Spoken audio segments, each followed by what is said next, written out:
ये अर्थ नहीं है, ये मेरी दुनिया है।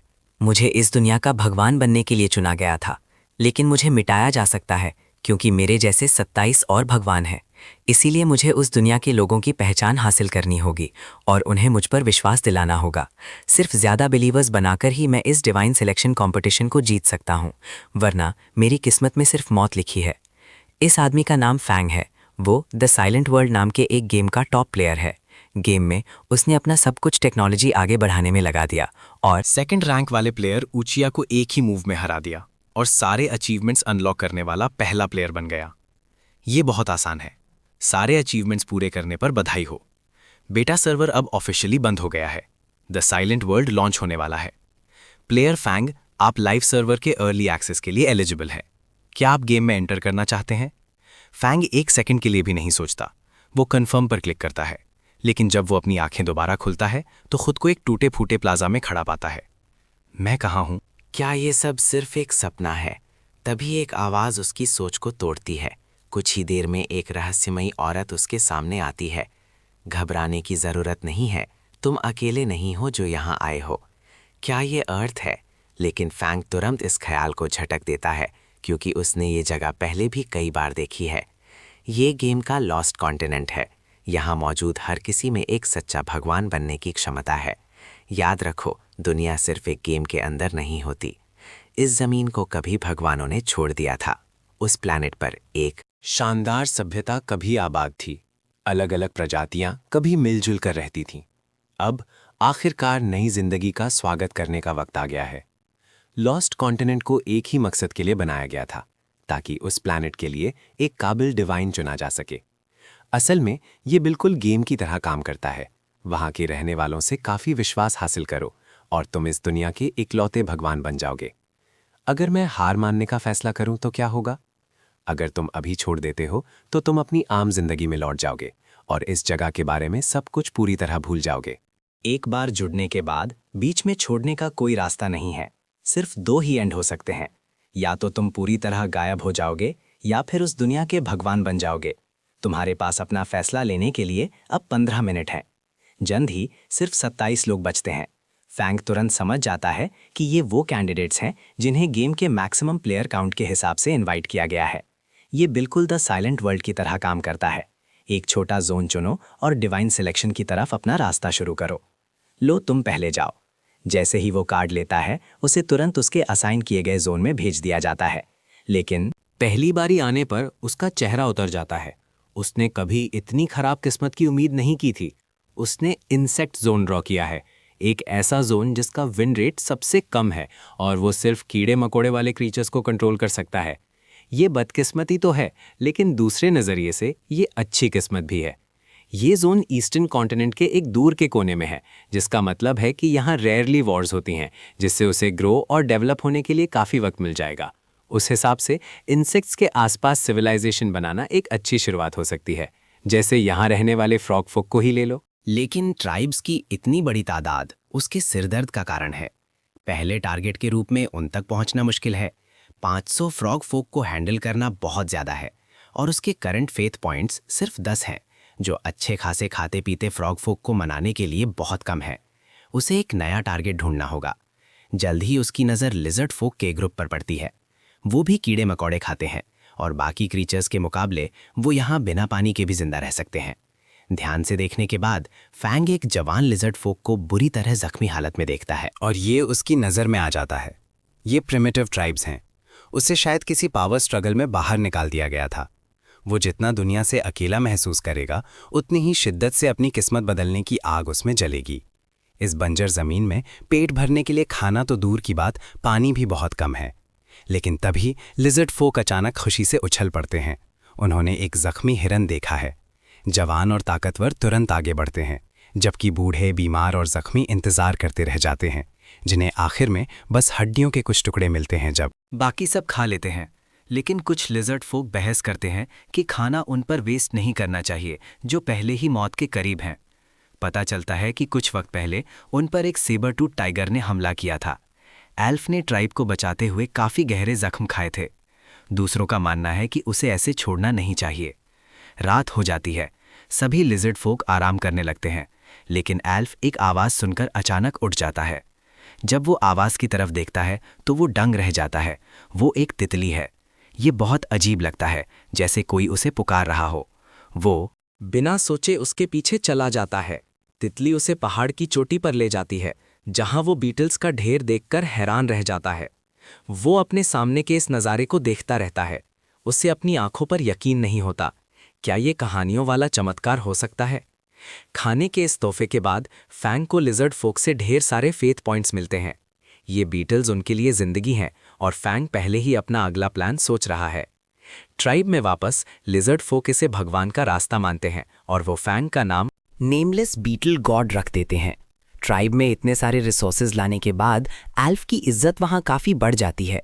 फिर तितली दोबारा आती है रास्ता दिखाते हुए, लेकिन जब बाकियों को पता चलता है कि ये रास्ता कड़ी ठंड की तरफ जाता है तो वो घबरा जाते हैं और एल्फ को कोई दूसरी दिशा चुनने के लिए कहते हैं। नहीं, हम इस तितली के पीछे जाएंगे। इस बंजर जमीन में हमारे लिए कुछ नहीं है। यहाँ मरने से बेहतर है भगवान का रास्ता अपनाना। फैंग चुपचाप छिपकर देख रहा है। उनके फेट पॉइंट्स अभी भी इतने कम हैं कि वो डायरेक्टली इंटरफेयर नहीं कर सकता। अगर वो सच में मुझ पर विश्वास करते हैं तो वो एक ऐसा फ्यूचर देखेंगे जो उन्होंने कभी सोचा भी नहीं होगा। अल्फ तितली के रास्ते पर आगे बढ़ता है और जल्द ही उसे एक डेजर्ट ओएसिस मिल जाता है। उसे यकीन है कि नेमलेस बीटल गॉड ने उन्हें उम्मीद की ज़मीन तक पहुंचाया है। उसी वक्त फैंग का डिवाइन रैंक बढ़ जाता है। उसका इंसेक्ट जोन लेवल 2 पर अपग्रेड हो जाता है और उसे बीटल ब्लेसिंग एबिलिटी मिल जाती है। नतीजतन अल्फ की ताकत बहुत बढ़ जाती है। उस रात जब सभी लिजर्ड फोक सो जाते हैं तो नया अपग्रेड हुआ फैंग उनके सपनों में आता है। उसे खुद की एक डिवाइन इमेज बनाने के लिए एल्फ का इस्तेमाल करना होगा।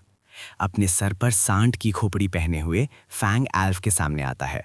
क्या नेमलेस बीटल गॉड का चेहरा ऐसा ही है? अगली सुबह एल्फ अपने सपने के बारे में सबको बताता है। उन्हें एक वाइल्ड बुल का शिकार करना होगा और उसकी हड्डियों से बीटल गॉड की मूर्ति बनानी होगी। ट्राइब थोड़ी दुविधा में है। बुल का झुंड उनके लिए बहुत खतरनाक है। एल्फ उनकी फिक्र समझता है, इसीलिए वो अकेले जाने का फैसला करता है।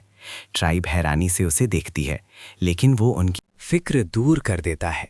भगवान की कृपा ने न सिर्फ उसके जख्म पूरी तरह भर दिए हैं, बल्कि उसकी ताकत भी बहुत बढ़ा दी है। वो एक भाला फेंक कर मारता है और कुछ ही देर में कई मीटर दूर एक पेड़ के आर पार चला जाता है। तभी पहाड़ के नीचे से वाइल्ड बुल्स का एक झुंड धीरे धीरे गुजरता है। अल्फ जानता है कि ये भगवान का इशारा है। वो अकेला झुंड पर हमला कर देता है। भाले का एक वार और एक बुल वहीं ढेर हो जाता है। ये देखकर बाकी ट्राइब वाले भी मदद के लिए दौड़ते हैं। शाम तक अल्फ भगवान की मूर्ति बुल की हड्डी से बना लेता है और ट्राइब के साथ उसके आगे पूजा करता है। नेमलेस बीटल गॉड के इतने अच्छे तोहफों के लिए शुक्रिया अदा करता है। पूजा का तरीका भले ही अनाड़ी और अजीब है, लेकिन ट्राइब का हर एक मेंबर सच्चे दिल से प्रार्थना करता है। इस वजह से फैंग के फेथ पॉइंट्स तेजी से बढ़ जाते हैं। उसकी सारी मेहनत रंग लाई। पता चलता है कि फैंग ने जंगली घास का इस्तेमाल करके पहले ही बुल्स के झुंड को पहाड़ के बेस तक खींच लिया था, ताकि ट्राइब के पास काफ़ी रिसोर्सेस हों। लेकिन उसने ये उम्मीद नहीं की थी कि ट्राइब उनके बच्चों को भी खा जाएगी। डेवलपमेंट की स्टेज पर उनसे जानवरों को पालने की उम्मीद रखना मुश्किल है। ये ओएसिस एक बड़ी आबादी को नहीं संभाल सकता। ज़्यादा से ज़्यादा ये उन्हें कुछ सालों तक जिंदा रख पाएगा। खेती या पालन पोषण की कोई नॉलेज ना होने के कारण आने वाले दिन बहुत मुश्किल होंगे। खुद से ये सब समझना उनके लिए बहुत कठिन है, लेकिन सख्त रूल्स के चलते फैंग सीधे तौर पर उन्हें ये नहीं बता सकता। पर फैंग तुरंत एक प्लान सोचता है, एक ऐसा प्लान जिसे पूरा होने में लंबा वक्त लगेगा। कुछ दिन बीत जाते हैं। एक रात एल्फ को एक सपना आता है। ऑल्टर बुरी तरह हिलने लगता है, जैसे कुछ बहुत बड़ा होने का इशारा दे रहा हो। वो अगली सुबह उठता है और तुरंत ऑल्टर तक चढ़ता है, सिर्फ ये देखने के लिए कि एक ताकतवर ट्राइब दूर से उनकी तरफ आ रही है। उनकी चमड़ी का रंग साफ बताता है कि ये एल्फ के पुराने लोग हैं। सबसे डराने वाली बात यह है कि उनका चीफ बेहद ताकतवर लग रहा है। वो एक खतरनाक अर्थ ड्रैगन की सवारी कर रहा है। लोगों की भारी तादाद देखकर लगता है कि पूरी ट्राइब यहाँ माइग्रेट कर चुकी है। इसका बस यही मतलब हो सकता है कि उनका असली घर पूरी तरह से खत्म हो चुका है। अल्फ को लगता है कि शायद वो बस यहाँ से गुजर रहे हैं। आखिरकार पहाड़ की चोटी पर उसकी ट्राइब की जगह आसानी से नज़र नहीं आती, लेकिन उसके पेट्रोल स्काउट्स जल्दबाजी में काम खराब कर देते हैं। वो खुद को जल्दी दिखा देते हैं और नए आने वालों को दूर रहने की चेतावनी भी देते हैं। चीफ ने इस सरप्राइज की उम्मीद नहीं की थी। लगता है ये लोग इतने समझदार नहीं हैं। अल्फ आहें भरता है, लेकिन अपने लोगों की तरफ मुड़कर उन्हें शांत रहने को कहता है। शायद ये भगवान की मर्जी है। ट्राइब दंग रह जाती है। तुम्हारा मतलब है कि ये भगवान हमारा इम्तिहान ले रहे हैं? अल्फ हाँ में सिर हिलाता है। हाँ, या शायद ये कोई इम्तिहान नहीं, बल्कि एक मिशन है जो भगवान ने हमें दिया है। मुझे लगता है हमारा मिशन उन्हें वेलकम करना और बचाना है। आखिरकार हमारा खून एक ही है। तभी तितली दोबारा आती है। क्या ये भी भगवान की मर्जी है? आगे का ज्यादा देख पाना मुश्किल है, लेकिन मैं भगवान की मर्जी पूरी करने के लिए अपना सब कुछ लगा दूंगा। आल्फ को देखते हुए फैंग पूरी तरह समझ जाता है कि उसका क्या इरादा है।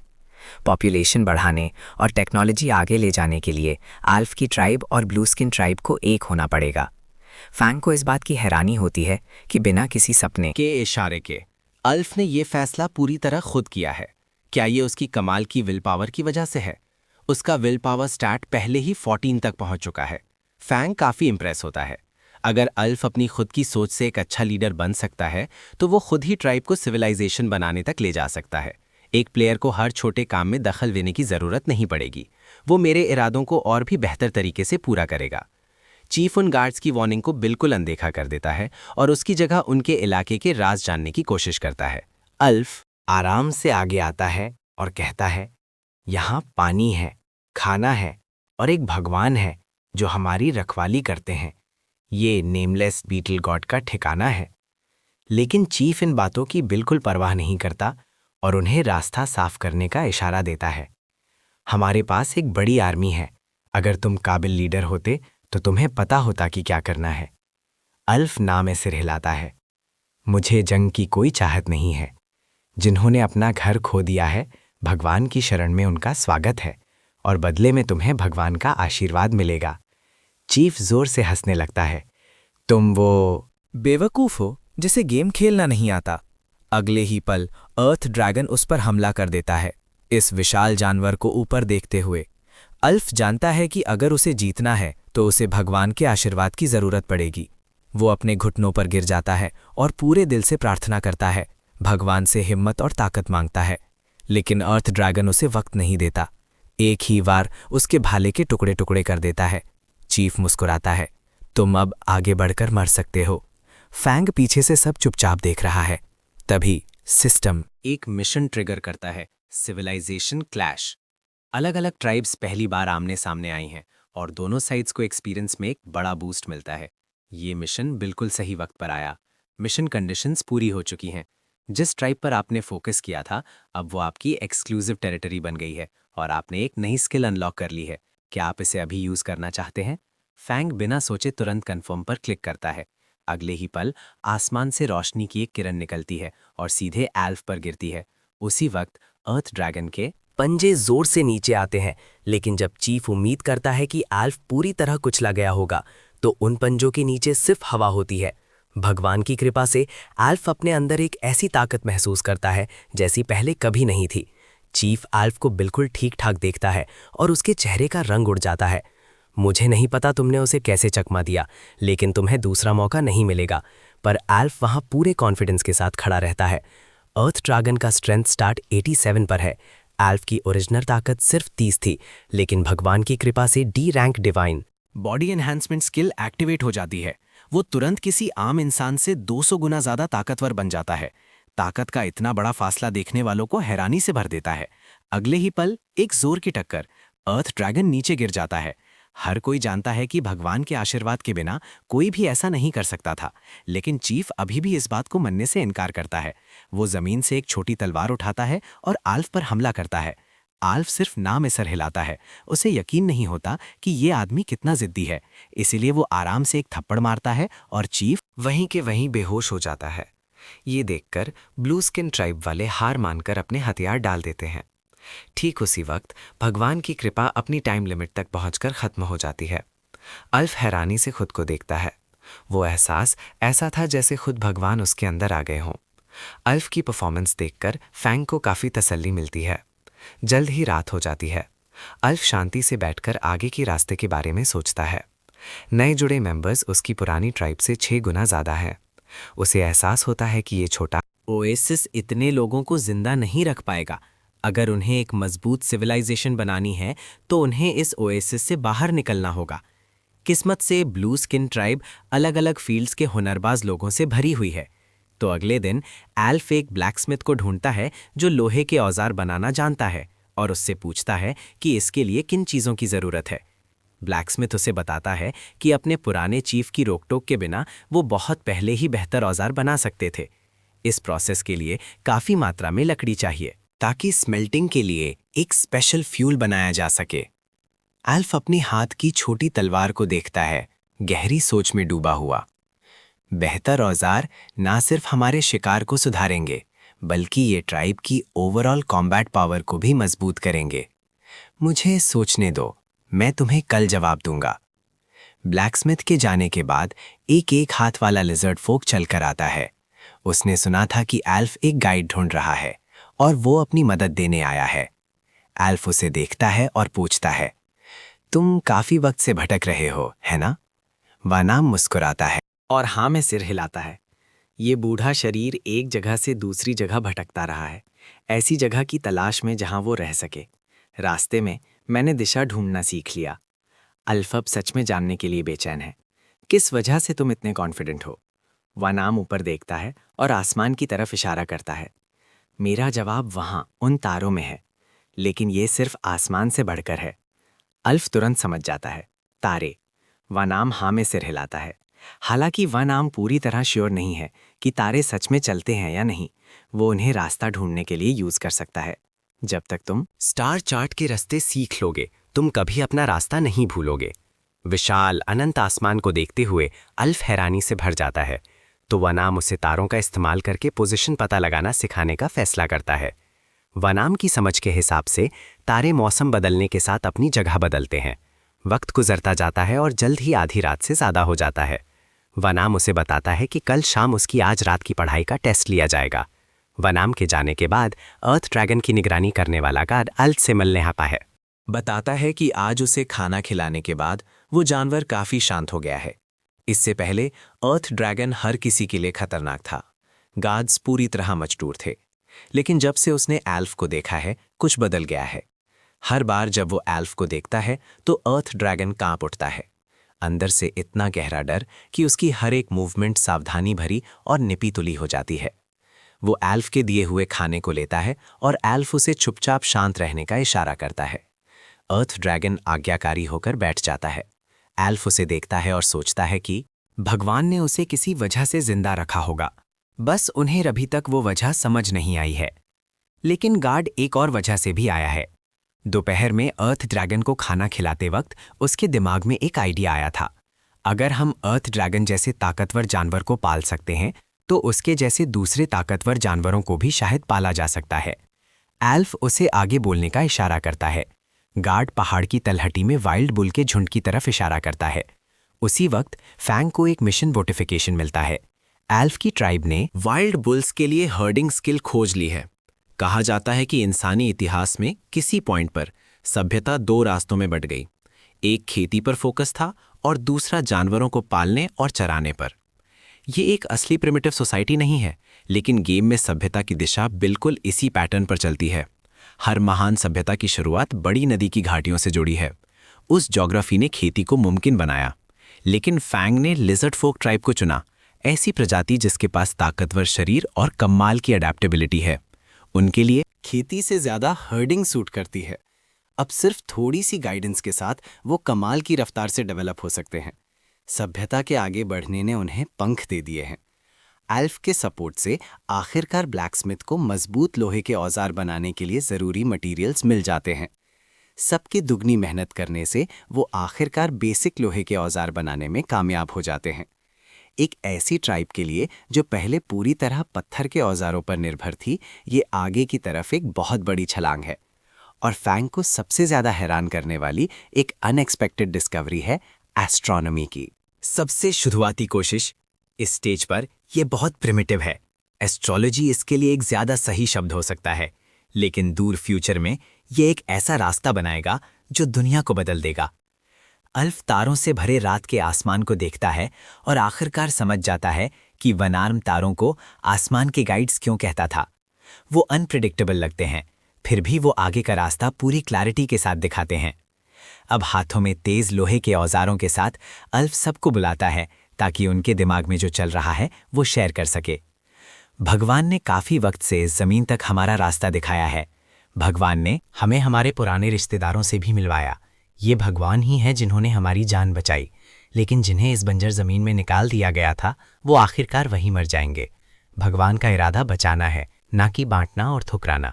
हम इसीलिए जिंदा बचे ताकि और जिंदगियों को बचाया जा सके। ये भगवान का इशारा है और इसीलिए मैंने फैसला किया है कि जब सुबह होगी तो हम ये जगह छोड़ देंगे और ज़्यादा रिसोर्सेज की तलाश में जाएंगे। फिर एल्फ वनाम से कहता है कि वो अपने तारों की नॉलेज दूसरों के साथ शेयर करे और उनकी मंजिल के बारे में समझाए। सुबह होने के बाद सुबह का सूरज निकलता है। हम सीधे 10 दिनों तक इसके राइट तरफ मार्च करेंगे। फिर हम सूखी लेक के राइट तरफ 15 दिनों तक चलेंगे। फिर हम बंजर पहाड़ी रास्तों और घाटियों से होते हुए 3 दिन तक चलेंगे और आखिर में हम अपनी मंजिल तक पहुंच जाएंगे। एक जंगल जिसका कोई एंड नहीं दिखता, जो खाने और भरपूर रिसोर्सेज से भरा है।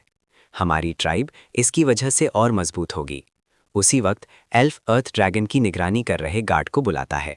जैक, तुमने हमारे पकड़े हुए बुल्स में से कुछ क्यों नहीं खाया? हर कोई उन्हें पकड़ने के लिए कड़ी मेहनत कर रहा था, फिर भी तुमने एक भी नहीं खाया। जैक के सवाल पर थोड़ा कंफ्यूज लगता है, डरता है कि उसने कुछ गलत किया है। उसने उस वक्त इस बारे में ज्यादा नहीं सोचा था, उसे बस भूख नहीं थी। अगर मैं मान जाता और खा लेता तो मुझे नहीं पता था कि जब मुझे सच में भूख लगती तो कुछ बचता या नहीं। मैं बस यही सोच रहा था। ये सुनकर एल्फ जैक की बात से सहमत होता है। जब तुम्हें मीट की तलब हो तब भी तुम्हें आगे क्या होगा इसके लिए तैयार रहना चाहिए। फिर वो जैक से पूछता है, क्या तुम आगे भी ऐसा करते रह सकते हो जब तक मैं भूख से न मर जाऊं? मैं तैयार हूं। गुड। इसके साथ अल्फ उन्हें एक और भी जरूरी मिशन देने का फैसला करता है। अचानक सबके सामने एक बहुत तेज भाला आता है। ये नज़ारा पूरी भीड़ को दंग कर देता है। यहाँ तक कि किसी चीफ के पास भी शायद ही ऐसी क्वालिटी का वेपन होता है। ये उन लोगों के लिए इनाम है जो अपनी भूख पर काबू पा सकते हैं। हर कोई इनाम को बहुत ज़्यादा जलन के साथ देखता है और जिन्हें ये नहीं मिला उनमें और बेहतर करने की एक तेज़ चाहत भर जाती है। उसी वक्त अल्फ बुल की एक हड्डी उठाता है और उसे अपने चेहरे पर रखता है। वो ऐसा इसीलिए करता है ताकि सबको एक बात क्लियर कर सके। उनके कंधों पर ट्राइब को सेफ रखने की जिम्मेदारी है, क्योंकि ये बंजर ज़मीन हर कदम पर खतरे से भरी है। और इस तरह एक बुलबुन वॉरियर उन सबके सामने खड़ा होता है। नेमलेस बीटल गॉड को अपने दिलों में रखो। नेमलेस बीटल गॉड हमेशा तुम्हारे साथ रहेंगे। लेकिन अपने दिल में एल्फ जानता है कि ये भगवान का इशारा नहीं है, ये उसका अपना फैसला है। वो जानता है कि अगर वो कुछ और साल यहाँ रुके तो वो वही गलती दोबारा करेंगे जो पहले की थी। आगे बढ़ने का एक ही रास्ता है कि हम पहल करें और यहाँ से चलें। मुझे माफ करना मेरे प्यारे नेमलेस बीटल गॉड। लिजर्ड फोक ट्राइब के अंदर जो कुछ भी हो रहा है, फैंग ये सब एकदम साफ देखता है। वो जानता था कि एल्फ बिल्कुल यही करेगा, वरना एल्फ ने प्रीस्ट का टाइटल कभी हासिल नहीं किया होता। एल्फ की मदद से फैंग ने एक पूरी तरह से नए तरीके का इंडिविजुअल बनाया है। एल्फ का लेवल भी बढ़ जाता है और हर एक स्टैट करीब दुगना हो जाता है। अब तक तुमने बहुत अच्छा काम किया है। तुमने मुझे निराश नहीं किया। इस पल से तुम एक काबिल लीडर हो। कुछ दिनों बाद लिजर्ड फोक ट्राइब पिछले 3 दिनों से बंजर जमीन से गुजर रही है।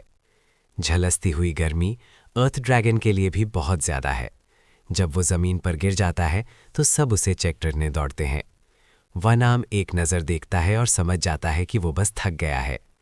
अल्फ तुरंत सबको रुकने और आराम करने का इशारा करता है। अल्फ पूरी तरह से और नहीं है कि वो आगे बढ़ सकते हैं। ट्राइब के पास बचा हुआ खाना खतरनाक हद तक कम हो रहा है। वो बस भगवान के एक और चमत्कार की उम्मीद कर सकते हैं। तभी आगे भेजे गए स्काउट्स घबराकर वापस दौड़ाते हैं, इशारा करते हुए कि आगे किसी दूसरी ट्राइब के लोग हैं। एल्फ चेक करने के लिए ग्रुप को आगे ले जाता है, सिर्फ गॉब्लिन्स के एक ग्रुप को देखने के लिए।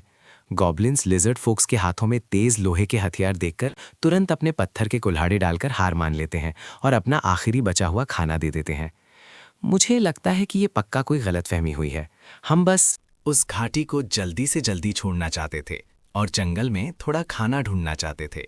अल्फ जानने को बेचैन है किस वजह से उन्हें अपना घर छोड़कर भागना पड़ा। हम उस पहाड़ पर रहते थे जब तक कि एक डरावना मॉन्स्टर वहां नहीं आया। अल्फ का चेहरा तन जाता है। वो बिल्कुल उसी दिशा में जा रहे हैं। फैंग सब कुछ होते हुए देखता है। वो पहले से जानता है कि ये मॉन्स्टर कोई आसान दुश्मन नहीं है। ये एक विशाल सेंटिपीड है। इसके स्टैट्स लिजर्ड फोक ट्राइब की क्षमता से कहीं ज्यादा है और इसके 2 बड़े जहरीले दांत हैं। साइलेंट वर्ल्ड में इसे इस तरह बनाया गया है। ये क्रीचर्स भगवानों ने अपने गायब होने से पहले बनाए थे। जब भगवानों ने इस प्लैनेट को छोड़ा था तो उन्हें पीछे छोड़ दिया था। कुछ देर बाद गॉब्लिन चीफ एल्फ को देखने ले जाता है। एल्फ उसका साइज देखकर दंग रह जाता है। ये क्रीचर जब भी सांस लेता है पहाड़ में कंपन होती है। गॉब्लिन उन्हें शांत करने के लिए तुरंत हाथ हिलाता है। ये आवाज़ तब आती है जब वो सोता है। घूमकर जाने में कितना वक्त लगेगा? 1 नाम का अंदाज़ा है कि कम से कम 8 दिन। जवाब सुनकर एल्फ के माथे पर शिकन पड़ जाती है। फैंग उस हिचकिचाहट देख सकता है और ये पूरी तरह समझ आता है। वो सच में नहीं जानता कि क्या चुना जाए। पूरी ट्राइब डरी हुई है, इसलिए घूमकर जाना एक समझदारी वाला ऑप्शन हो सकता है। तुम क्या करने वाले हो एल्फ? तभी एल्फ के बचपन की दोस्त कैरल कुछ नोटिस करती है। वो ऊपर के बड़े पत्थरों को गौर से देखती है और जल्दी से सेंटीपीड को मारने का एक प्लान बनाती है। हमें लड़ना होगा, हमारे पास इस वक्त काफ़ी एडवांटेज है। वो उन औजारों से इंस्पायर हुई थीं जो ब्लैकस्मिथ यूज़ कर रहा था। मुझे बस एक लंबा लीवर दो और मैं पूरी दुनिया हिला सकती हूँ। उसके तुरंत बाद वो कुछ लकड़ी के पोल्स इकट्ठे करती है और उनका इस्तेमाल करके विशाल पत्थरों को मॉन्स्टर के ऊपर ढकेलती है, उन्हें नीचे लुढ़कने और उसे कुचलने के लिए छोड़ देती है।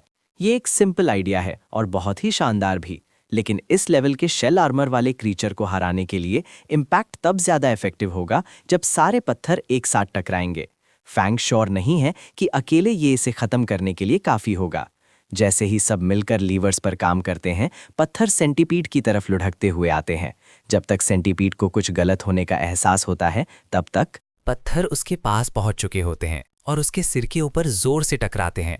लेकिन हैरानी की बात यह है कि 3 पत्थर भी उसे मारने के लिए काफ़ी नहीं हैं।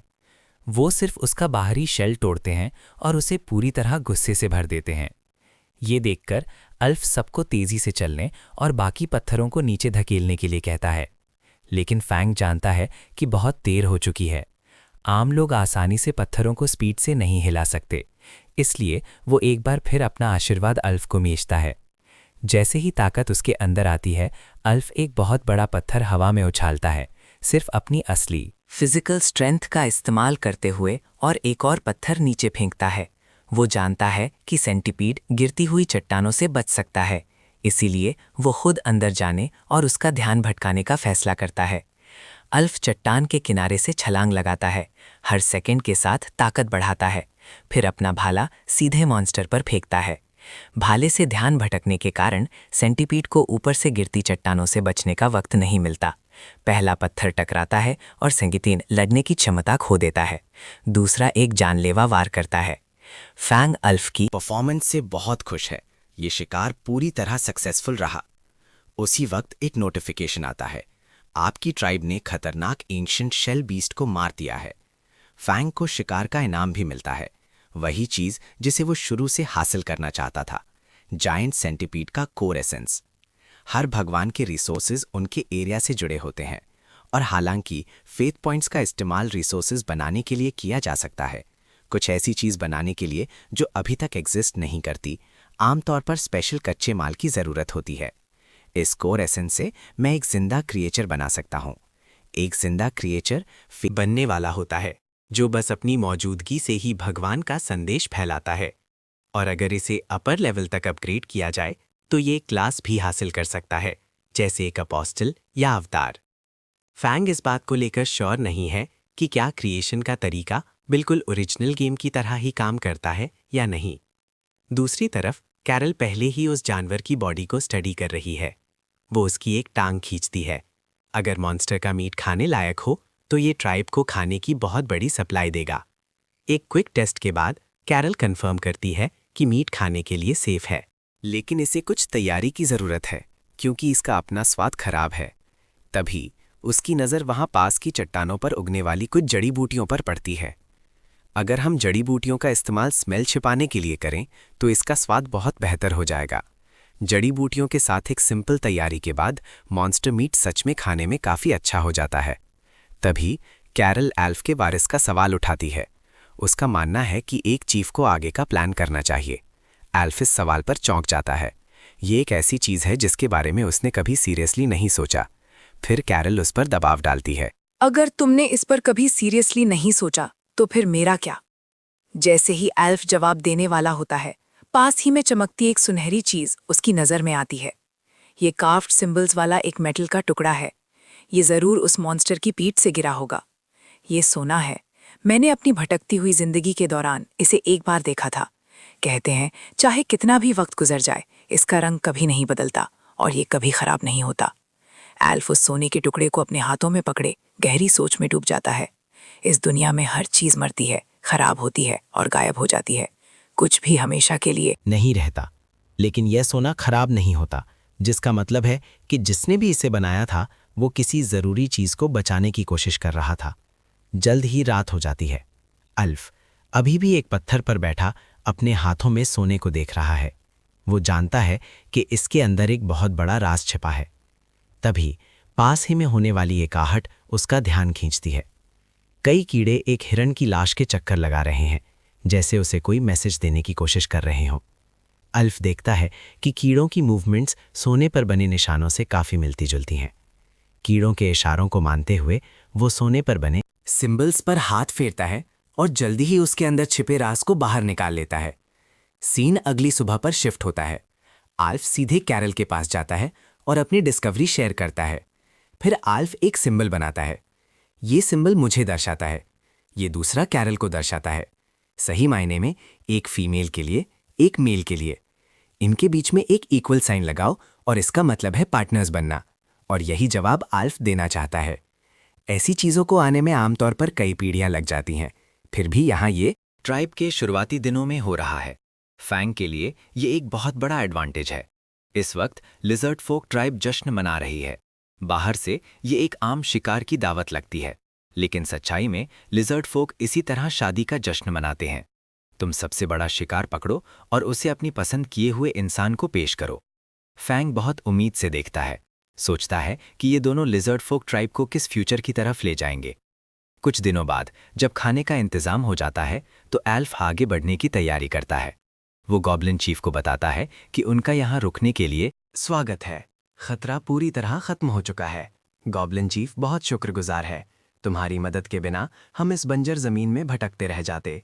फिर वो अपने बच्चे से मिलवाता है। इसे यहाँ के आसपास के इलाके के बारे में अच्छी तरह पता है, इसीलिए मैं उसे तुम्हें रास्ता दिखाने भेज रहा हूँ। जंगल जानवरों और ट्रैपों से भरा है। सीन शिफ्ट होता है। लिजर्ड फोक ट्राइब को जमीन पर अजीब निशान दिखते हैं। ये पहली बार है जब उनमें से किसी ने ऐसे निशान देखे हैं, इसलिए वो जवाब के लिए एक्सपीरियंस्ड वन आर्म के पास जाते हैं। वन आर्म उन्हें तुरंत पहचान लेता है। ये फ्रॉग फोक के निशान हैं। फ्रॉग फोक मिले जुले होते हैं, कुछ अच्छे कुछ बुरे, और वो सभी तेज होते हैं। उन्होंने स्काउट्स को सेंस कर लिया। इसका मतलब है कि वो पहले भी जंग से गुजर चुके हैं। इन निशानों से कम 5 फ्रॉग फोक यहाँ से गुजरे हैं। उनकी ट्राइब शायद हमारी ट्राइब से भी बड़ी है। अल्फ पहले कैंप वापस जाने का फैसला करता है। कैंप में वापस वो सबसे पहले इसका साइज दुगना करता है और स्काउट्स और बॉर्डर गार्ड्स की गिनती काफ़ी बढ़ाता है। सभी काम सही तरीके से और ऑर्डर में बांटे जाते हैं। वो ये सब इसलिए करते हैं क्योंकि एल्फ जानता है कि एक और ट्राइब लगभग पक्के तौर पर उन्हें अंधेरे से देख रही है। अपने बेस को दूसरी जगह शिफ्ट करने में जितने दिन लगते हैं उसमें कोई फ्रॉग फोक का हमला नहीं होता। उस दौरान वो ट्राइब को सेफ रखने के लिए सामान इकट्ठा करते हैं। इस बात पर फैंग को यकीन है, बहुत कम प्लेयर्स इससे बेहतर कर पाते। लिजर्ड फोक ट्राइब ने ना सिर्फ प्रॉपरली ट्रेनिंग शुरू कर दी है, बदलते मौसम की ज़रूरतों को पूरा करने के लिए उनके घर और जीने का तरीका भी तेज़ी से बदल रहा है।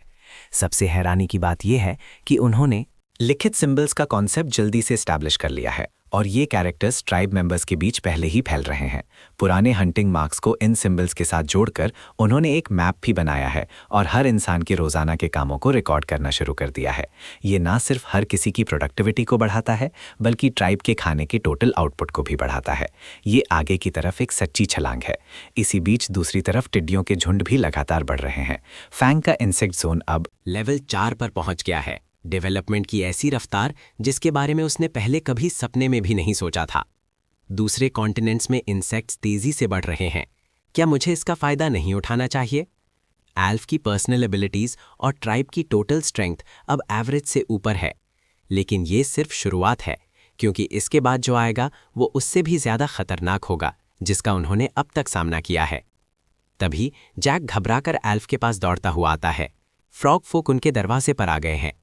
कुछ ही देर बाद फ्रॉग फोक का एक ग्रुप कैंप के एंट्रेंस पर आता है। शांति से साथ रहने का वादा करते हुए एल्फ खुद उनका स्वागत करने जाता है, लेकिन जब वो उन्हें देखता है तो उसका माथा ठनक जाता है, क्योंकि वो देखता है कि फ्रॉग फोक ग्रुप के बीच लिजर्ड फोक भी हैं। इससे एल्फ को समझ आ जाता है कि कुछ गड़बड़ है। क्या वो यहाँ शांति का समझौता करने आए हैं? फ्रॉग फोक आगे आते हैं और पहले अपना इंट्रोडक्शन देते हैं। मैं अपनी ट्राइब के महान चीफ रॉय का बेटा शूक हूँ। हमारा आपके लोगों से दुश्मनी करने का कोई इरादा नहीं है। एल्फ भी उतनी ही भलाई के साथ जवाब देता है। हम लिजर्ड फोक ट्राइब का भी आपका विरोध करने का कोई इरादा नहीं है, लेकिन फ्रॉग फोक के आने की वजह उन्हें ये बताना है कि लिजर्ड फोक ट्राइब उनके इलाके में आ गई है। एल्फ इसे बिल्कुल अलग नज़रिए से देखता है। ये ज़मीन सिर्फ खाली बंजर थी। ज़मीन पर कोई निशान नहीं थे, कहीं भी फ्रॉग फोक की एक्टिविटी का कोई निशान नहीं था। अगर हम सच में आपकी ज़मीन पर आए हैं तो मैं उसके लिए माफ़ी मांगने के लिए तैयार हूँ, लेकिन चीज़ें ऐसी नहीं हैं जैसा आप मानते हैं। हम बहुत दूर से यहाँ आए हैं और बस कुछ वक्त के लिए यहाँ रुके हैं। फिर वो अपनी बातों को शूक की तरफ तारीफ के साथ मोड़ता है। ऐसा लगता है कि आप बिल्कुल वैसे ही इंसान हैं जो अगला चीफ बनने के लायक हैं। क्या आप नहीं मानते? और शूक सच में इस तारीफ को सुनकर खुश होता है। उनकी बातचीत के जरिए एल्फ फ्रॉग फोक के यहाँ आने की असली वजह को समझ जाता है। जैसा उसने सोचा था, उन्हें उनके चीफ ने हमारी कड़ी निगरानी करने के लिए भेजा था। जो बात ज्यादा परेशानी वाली है वो ये है कि उनके साथ दूसरे लिजर्ड फोक भी हैं। ये डिटेल बहुत डाउटफुल है। मुझे उनके बारे में संभलकर और जानकारी जमा करनी होगी। एल्फ फिर उन्हें कैंप के अंदर एक ठीक से बातचीत के लिए बुलाने का न्योता देता है। आओ हम आपस में एक समझौता करें और ठीक से जश्न मनाएं। जैसे ही शूक हाँ करने वाला होता है, उसके पीछे का एक फ्रॉग फोक बीच में बोल पड़ता है। चक मन मारकर कहता है कि वो ये इनविटेशन कबूल नहीं कर सकता।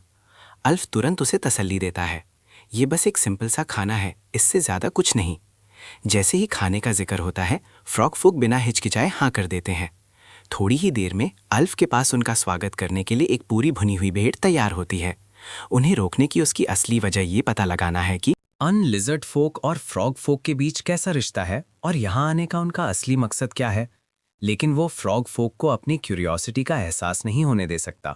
इसलिए एल्फ थोड़ी जान पहचान बढ़ाने से शुरुआत करता है। तुमने अपनी गर्दन में वो क्या पहना है? ये एक कोटोरॉरस का पंख है। ये एक बहुत खतरनाक जानवर है। ये साइज में बड़ा होने के साथ साथ जानलेवा जहर भी रखता है और इसकी स्पीड डरावनी होती है। एल्फ आगे पूछता है, क्या एक भाला उसे मार सकता है? शोक सवाल को अनसुना करते हुए हंसता है और अपने साथ सफ़र कर रहे लिजर्ड फोक लॉक को अपना बो और एरोज लाने के लिए कहता है। एक बार जब लोच बो ले आता है, शोक उसे टारगेट के तौर पर दूर एक बोर्ड लटकाने को कहता है। एल्फ तुरंत समझ जाता है कि क्या हो रहा है, लेकिन साथ ही ये एक मौका भी बनाता है। फ्रॉग फोक का अपनी आर्चरी दिखाना पूरा होने के बाद एल्फ ट्राई करने के लिए पूछता है और जानबूझकर हर एक निशाना चूक जाता है। जैसे उसने उम्मीद की थी, वैसे ही इधर उधर गिरती एरोज को लाने के लिए लॉक को बुलाया जाता है।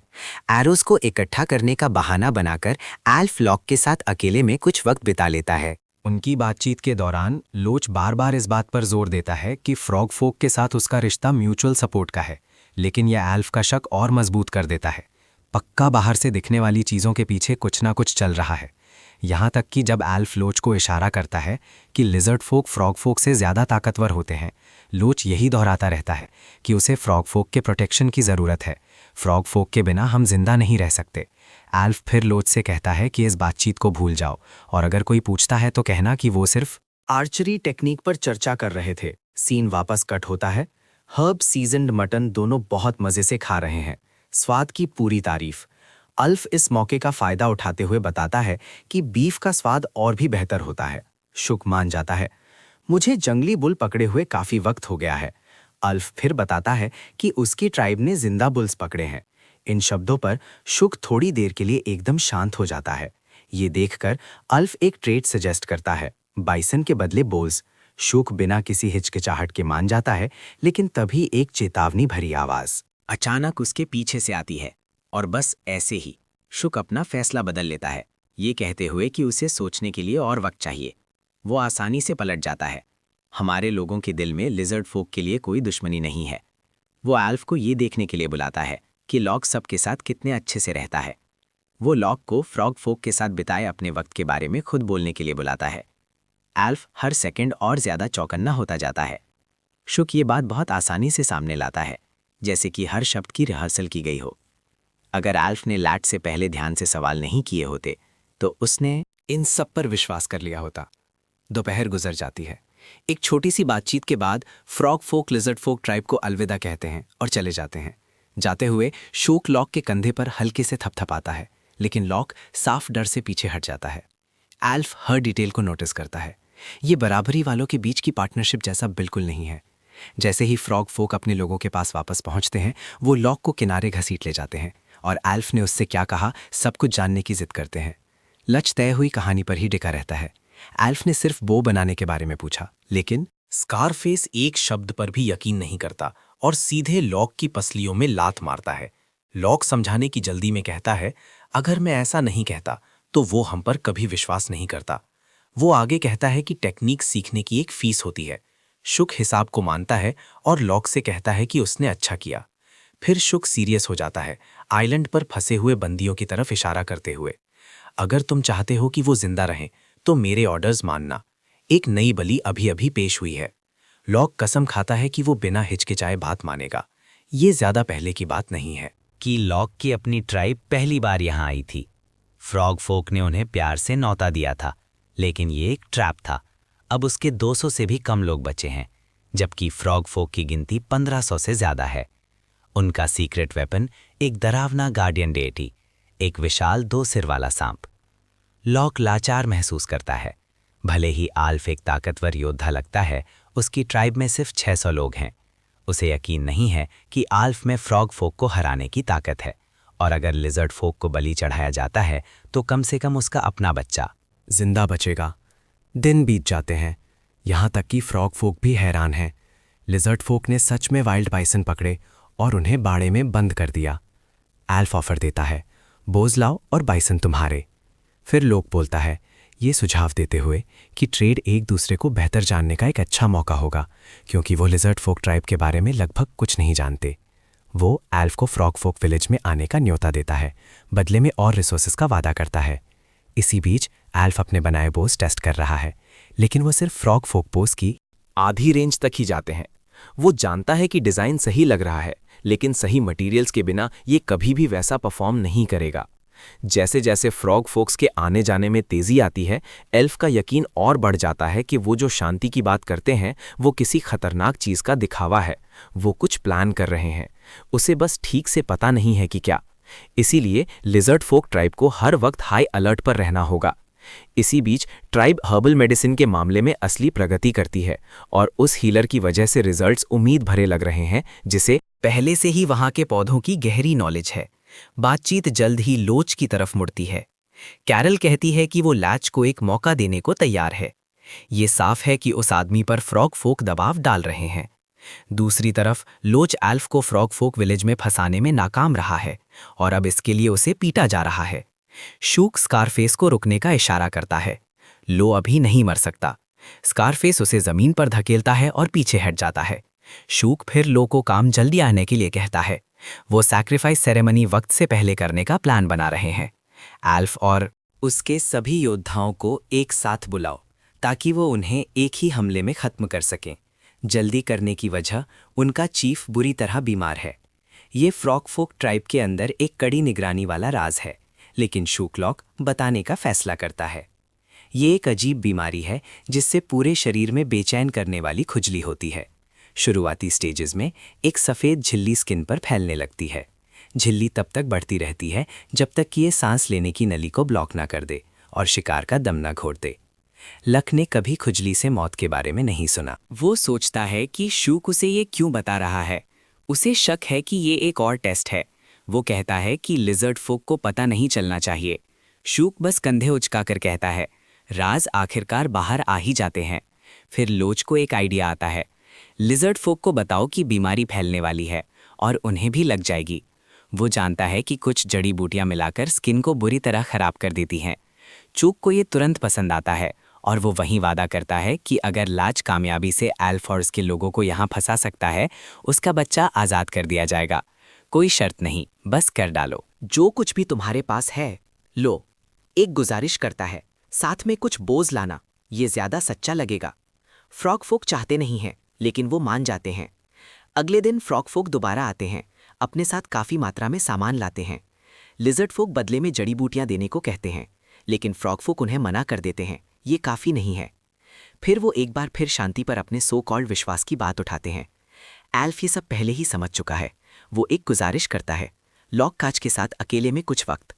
शुक गुजारिश सुनता है और उसके पास मानने के अलावा कोई चारा नहीं होता। कुछ ही देर बाद एल्फ लॉक को ग्रुप से दूर ले जाता है। जैसा सोचा था, लॉक अपना नाटक जारी रखता है। फ्रॉग फोक की भलाई का गुणगान करता है और एल्फ से अपनी शक छोड़ने की गुजारिश करता है। तभी एक नीली तितली उड़ती हुई आती है और धीरे से लोच के सिर पर बैठ जाती है। एल्फ उसे देखता है और धीरे से कहता है, हमारे बीच बहुत शक रहा है, अब इसे खत्म करने का वक्त आ गया है। मुझे तुम्हें अपनी ट्राइब का एक राज बताने दो। लो मिट्टी में खुरेदे गए अजीब सिंबल्स को देखता है और पूछता है कि वो क्या है। एल्फ समझाता है, मैं इन्हें लेटर्स कहता हूँ, हर एक का अपना एक मतलब होता है। इस सिंबल का मतलब इनकार या नहीं है, वो झूठ और फरेब के लिए है। लो पूछता है कि क्या लेटर्स को जोड़ा जा सकता है। अल्फ फा में सर हिलाता है, इन दोनों को एक साथ रखो और इनका मतलब है झूठ मत बोलो, दूसरे शब्दों में सच। ये लोग को सोच में डाल देता है, ये बात उसके साथ क्यों शेयर की और फ्रॉग फोक के साथ क्यों नहीं। अल्फ उसके चेहरे पर सवाल पढ़ लेता है और जवाब देता है। बात विश्वास पर आती है। लिजर्ड फोक और फ्रॉग फोक के बीच मेरे लिए जो सच में मायने रखता है वो ये है कि क्या तुम और मैं एक दूसरे पर विश्वास कर सकते हैं। लॉक अनमने ढंग से कहता है, फ्रॉग फोक को लिजर्ड फोक से अलग करने की कोई ज़रूरत नहीं है। अल्फ उसकी बात काटता है, मैंने कभी फ्रॉग फोक पर विश्वास नहीं किया, शुरू से ही नहीं, और मैं जानता था कि हालात उससे कहीं ज़्यादा उलझे हुए थे जैसे वो दिख रहे थे। हम बहुत अच्छी तरह जानते हैं कि किनारे कर दिए जाने, निकाल दिए जाने पर कैसा महसूस होता है। तुमने और मैंने एक ही रास्ता तय किया है। लोक इस बात से हैरान रह जाता है। उसने कभी नहीं सोचा था कि अल्फ ने ये सब समझ लिया होगा।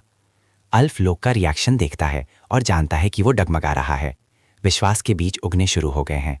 इसी बीच शूक लक की तारीफ कर रहा है। लिजर्ड फोक ट्राइब ने उनके गांव आने के लिए हाँ कर दी है। स्कारफेस मजाक उड़ाता है, कितने बेवकूफ है, उन्होंने सच में हमें अपने ही घर घूमने का न्योता दिया। अब हमें ठीक से पता है कि उनकी ट्राइब कितनी बड़ी है और उनके पास कितने योद्धा हैं। पता चला कि वो हमारी सोच से भी छोटे हैं, मुश्किल से 300 से ज़्यादा लोग हैं। ये सब हमारे वफादार खबरी की वजह से हुआ। वो लॉक की तरफ सिर हिलाता है, अपना इनाम मांगो। लॉक धीरे से बोलता है, मुझे सिर्फ अपने बेटे की आज़ादी चाहिए। लेकिन स्कारफेस ना में सिर हिलाता है, चीफ इसके लिए कभी नहीं मानेगा। फिक्र मत करो, मुझे याद है कि मैंने तुमसे क्या वादा किया था। शाम हो जाती है। लॉक का दिमाग उलझन में है। उसे समझ नहीं आ रहा कि वो लिजर्ड फोक की मदद करे या नहीं। एल्फ कॉन्फिडेंट लग रहा है, लेकिन फ्रॉग फोक उनसे गिनती में कहीं ज्यादा है और लिजर्ड फोक को बोस चलाना भी नहीं आता। फ्रॉग फोक के सीक्रेट वेपन का सामना करना तो दूर की बात है। वो खुद से कहता रहता है कि एल्फ पर विश्वास मत करो, लेकिन उसका चेहरा हर बार उसका साथ छोड़ देता है। एल्फ मुझ पर विश्वास क्यों करेगा? मैं एक धोखेबाज के अलावा कुछ नहीं हूं। अगली सुबह एल्फ अपने योद्धाओं को फ्रॉग फोक गांव ले जाता है। शोक खुद उनसे मिलने आता है। दोनों ट्राइब्स के बीच दोस्ती की उम्मीद जताता है। एल्फ भी उतनी ही तमीज से जवाब देता है, लेकिन हर लिजर्ड फोक योद्धा पूरी तरह हथियारों से लैस आता है। एल्फ एक सिंपल एक्सप्लेनेशन देता है, उन्हें रास्ते में मॉन्स्टर्स के हमले का डर था।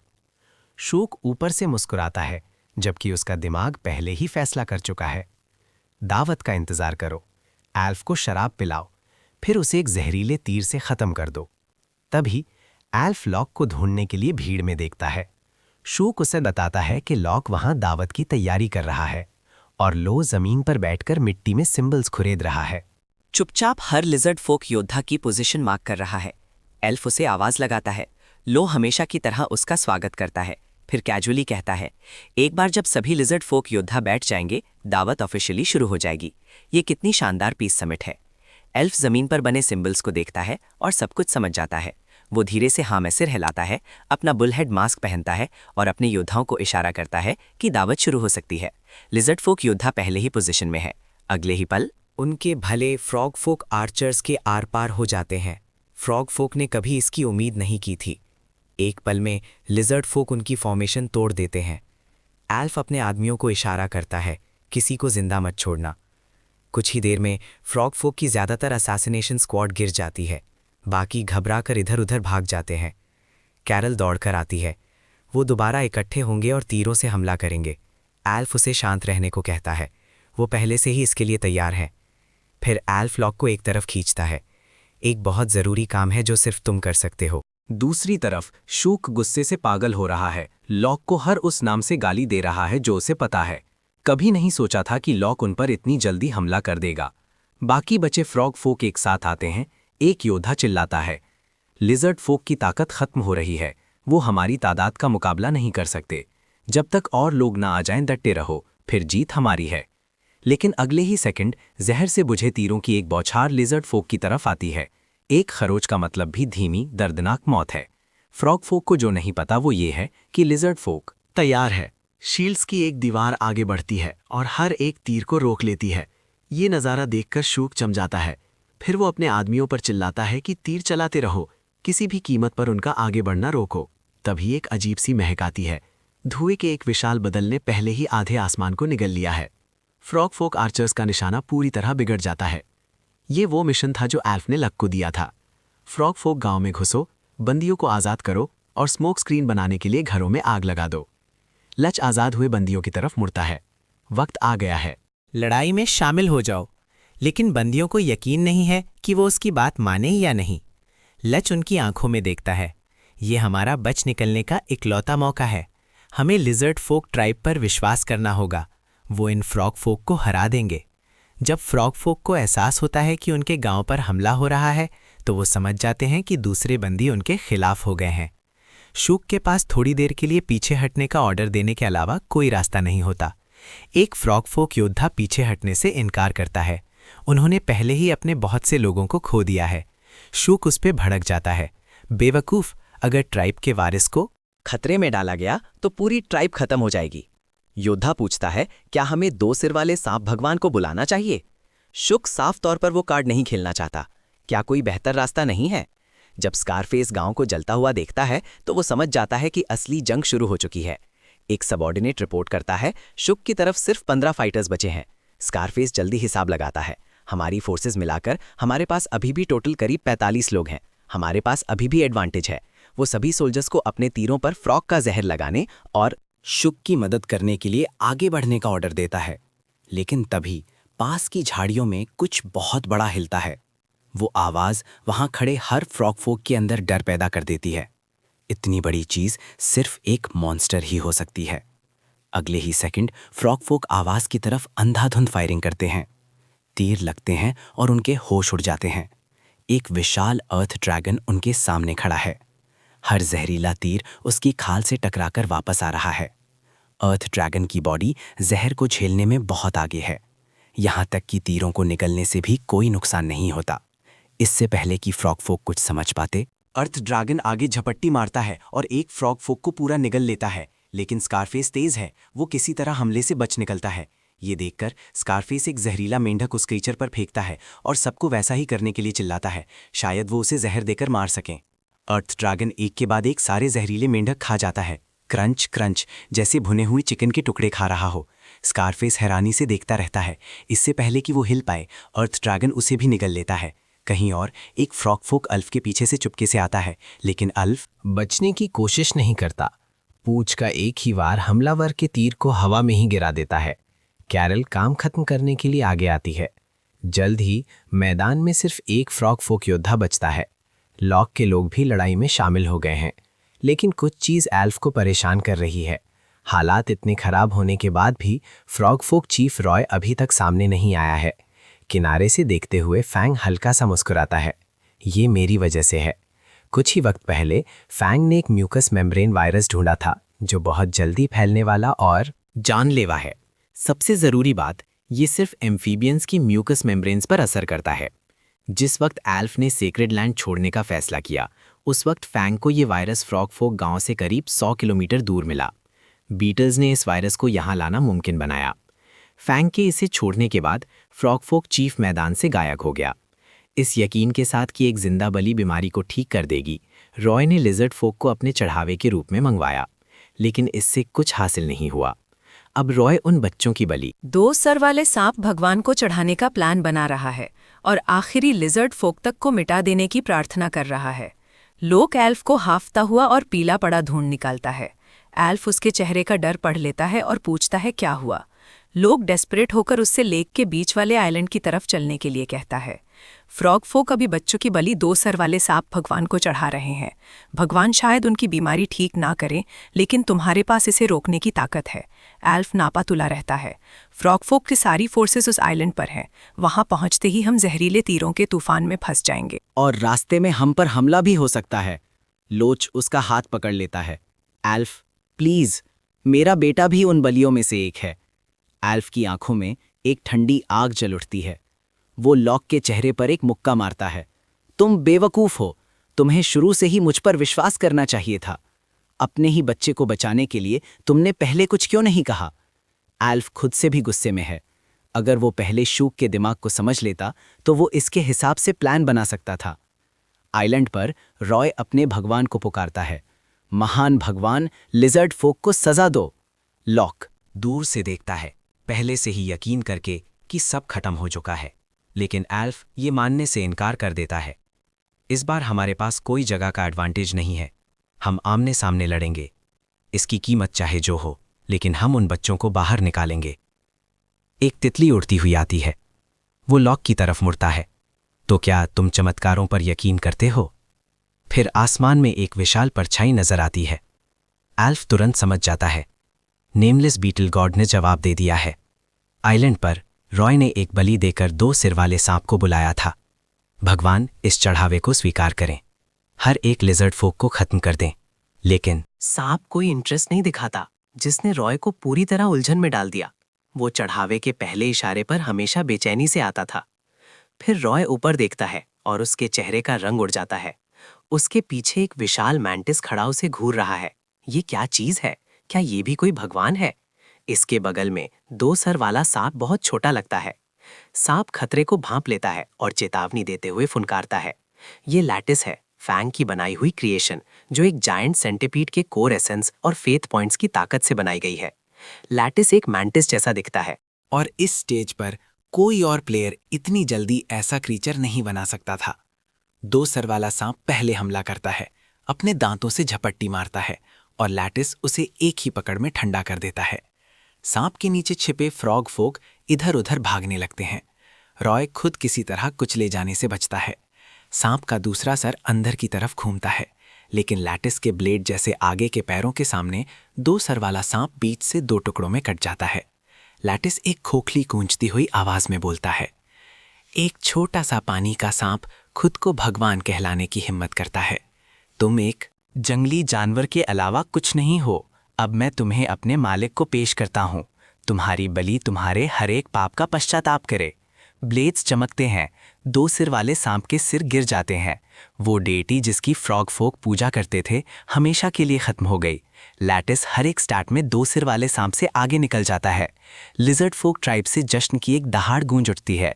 उनमें से हर एक चुपचाप नेमलेस बीटल गॉड का शुक्रिया अदा करता है। लैटिस की परफॉर्मेंस देखकर फैंग पूरी तरह से खुश है। विशाल साइज के बावजूद लैटिस समनिंग स्पेस में आसानी से फिट हो जाता है, बिना ज्यादा जगह घेरे।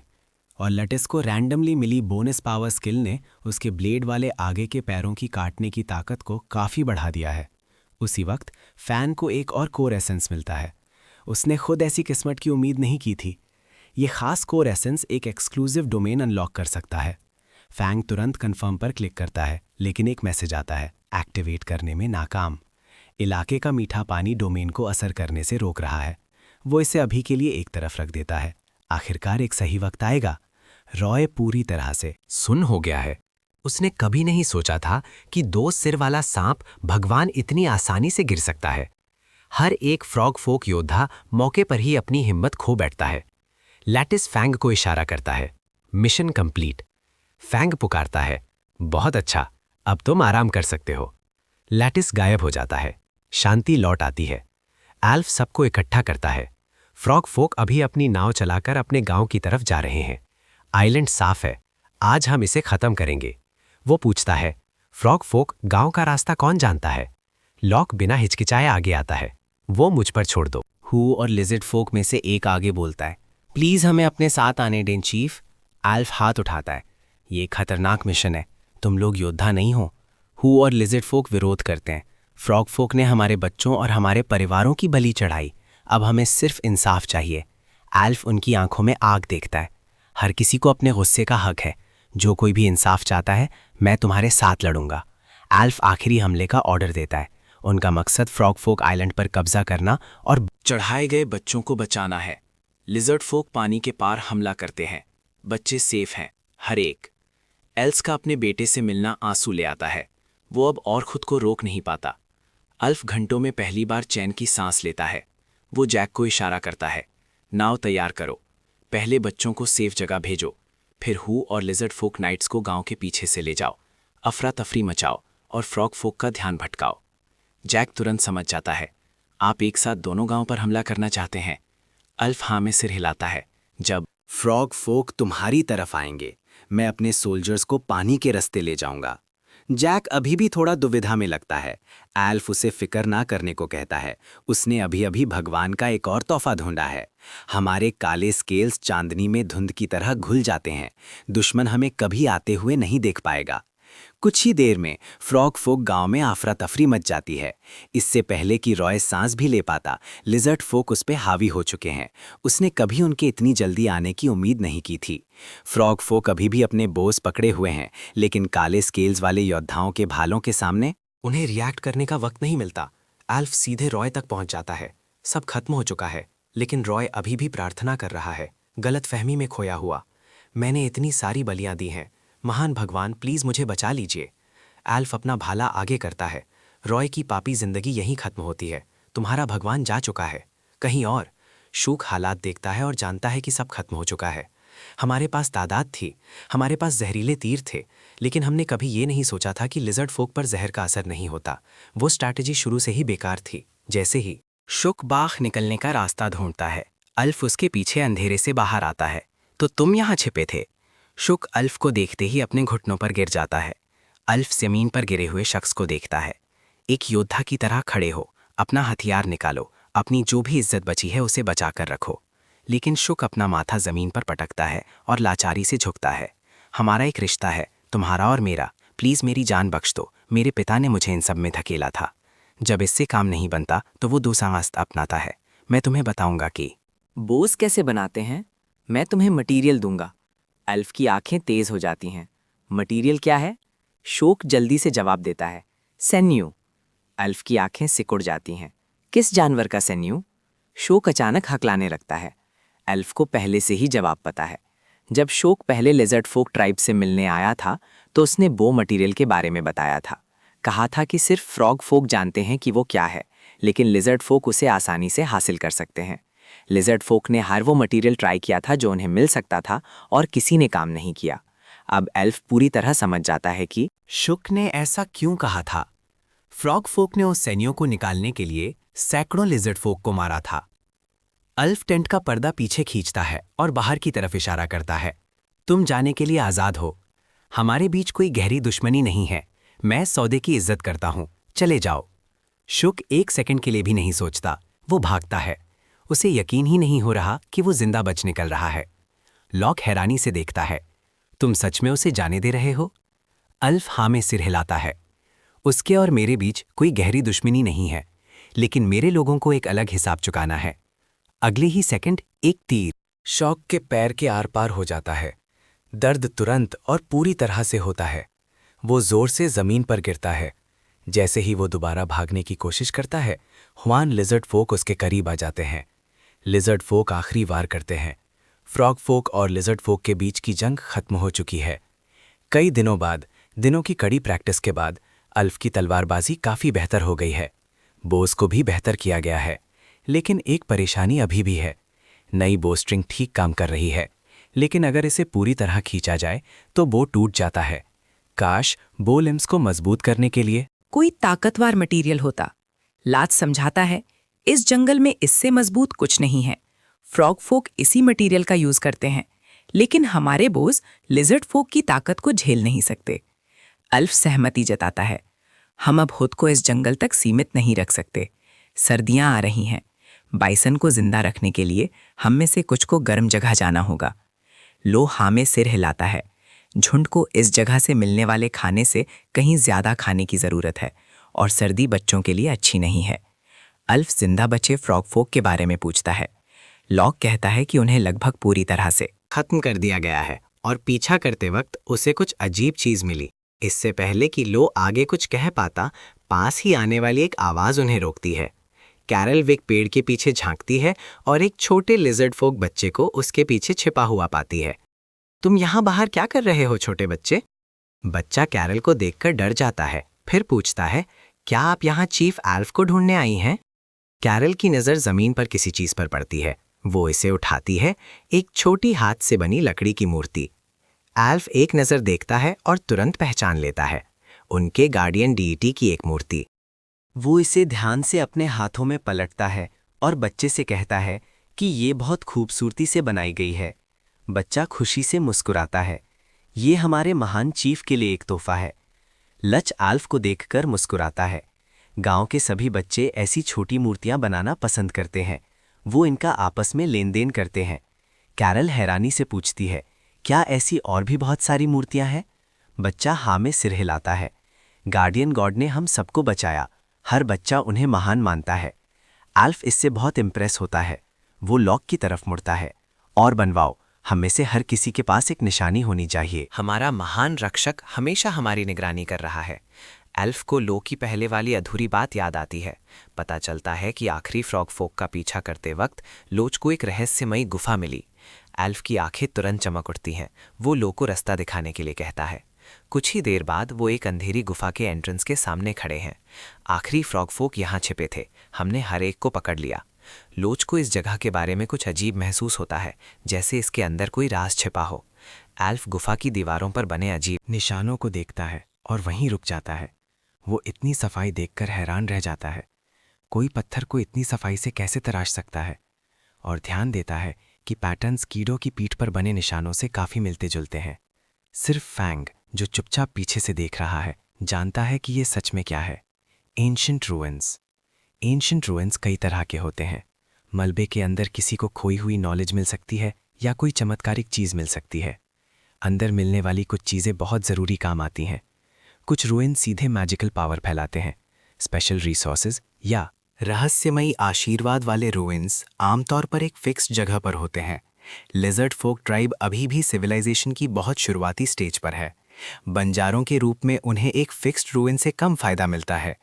कम चांसेस होने के बावजूद फैंग चुपचाप उम्मीद कर रहा है, सच में उम्मीद कर रहा है। ये कोई मैजिक रूइन नहीं है।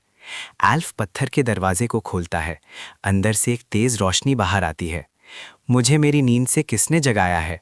अजीब मुसाफिर, मैजिक की दुनिया में तुम्हारा स्वागत है। एंशिएंट रूइन के अंदर एक छिपा हुआ कमरा है। इसके बीचों बीच एक पत्थर का आर्च ब्रिज खड़ा है जो कई मीटर लंबा है और सी के शेप में नीचे की तरफ झुका हुआ है। कैरल एल्फ की तरफ मुड़ती है। क्या हमें पहले नेमलेस बीटल गॉड से सलाह लेनी चाहिए? एल्फ नामे सर हिलाता है। ये ऐसी चीज़ नहीं है जिसके लिए किसी भगवान को परेशान किया जाए। मुझे पूरा यकीन है कि हम खुद इसे संभाल लेंगे। फिर गहराई से एक बहुत बड़ी और गूंजती हुई आवाज़ आती है। अंधेरे से अनगिनत आंखें उन्हें घूर रही हैं। जब वो आखिरकार शक्लों को समझ पाते हैं तो हर कोई जम जाता है। विशाल चूहे। एल्फ आंखें झपकता है।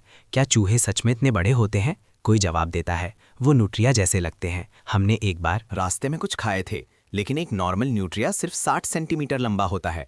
जो नीचे हैं वो करीब 1 मीटर के हैं, जिसका मतलब उनका वजन कई किलो होगा। और कुछ और भी बहुत गलत लगता है। न्यूट्रिया कभी इस तरह झुंड में सफर नहीं करते और वो पक्का इंसानों पर अपने दांत नहीं दिखाते। अल्फ तुरंत उनका नाम रखता है। रैट बीस्ट ज़्यादा सही लगता है। नॉर्मल जानवर बिना वजह हमलावर नहीं होते, वो भागते हैं, लेकिन ये रैट बीस्ट जानबूझकर हमारी तरफ आगे बढ़ रहे हैं। उसे शक है कि वो इस जगह के गार्डियंस हैं। वो सबको अपने हथियार तैयार करने का इशारा करता है। जैसा सोचा था, रैट बीस्ट हमला करते हैं, लेकिन लिजर्ड फोक योद्धाओं के भालों के सामने रैट बीस्ट ज्यादा देर तक टिक नहीं पाते। जिंदा बचे हुए इधर उधर भाग जाते हैं। अल्फ एक गिरे हुए विशाल शरीर को घूरता है और कहता है, इन चीजों को खाया जा सकता है, शायद हम इन्हें बाइसन की तरह पाल सकें, और अगर ये काम करता है तो मुझे लगता है कि फिश फार्मिंग ट्राई करना भी फायदेमंद हो सकता है। लेकिन क्या जब हम मछलियों को पकड़ते हैं तो वो गायब नहीं हो जाती हैं? हर दलदल और तालाब में जिसे वो जानता था, मछलियां पकड़े जाने के बाद कम हो जाती थी, जब तक कि कोई ना बचे। लॉक नामे सर हिलाता है। जब हम फ्रॉग फोक के साथ रहते थे तो बड़े तालाबों में ऐसा नहीं होता था। मछलियां अंडे देती हैं और उनकी तादाद बढ़ती है। ब्रीडिंग सीजन के दौरान फ्रॉग फोक हमें मछली पकड़ने से मना करते थे। तभी एक योद्धा जोर से चिल्लाता है। एल्फ घूमता है और पूछता है, क्या हुआ? योद्धा दर्द में अपना हाथ पकड़े हुए है। उसकी एक उंगली से जलने की महक आ रही है। एल्फ ध्यान से उस हाथ को चेक करता है। कटने के कोई निशान नहीं।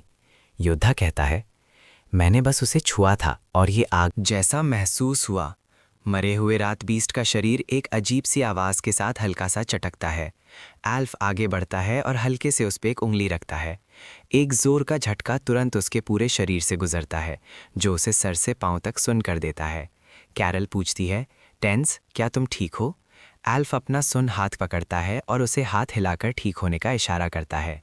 सिर्फ फैंग, जो पीछे से देख रहा है, समझता है कि इसका मतलब क्या है, और ये बिल्कुल वही है जिसका उसे डर था, एक मैजिक रूइन। साइलेंट वर्ल्ड में ताकत का एकलौता जरिया सिर्फ डिविनिटी नहीं है। पिछली बार जब फैंग जीता था तो उसने लगभग न्यूक्लियर फोर्स का इस्तेमाल किया था, जो साइंस की देन थी, डिविनिटी की नहीं। मेडिवल दौर से पहले डिविनिटी और साइंस साथ साथ बढ़े थे। मॉडर्न दौर में वो अलग अलग दिशाओं में चले गए।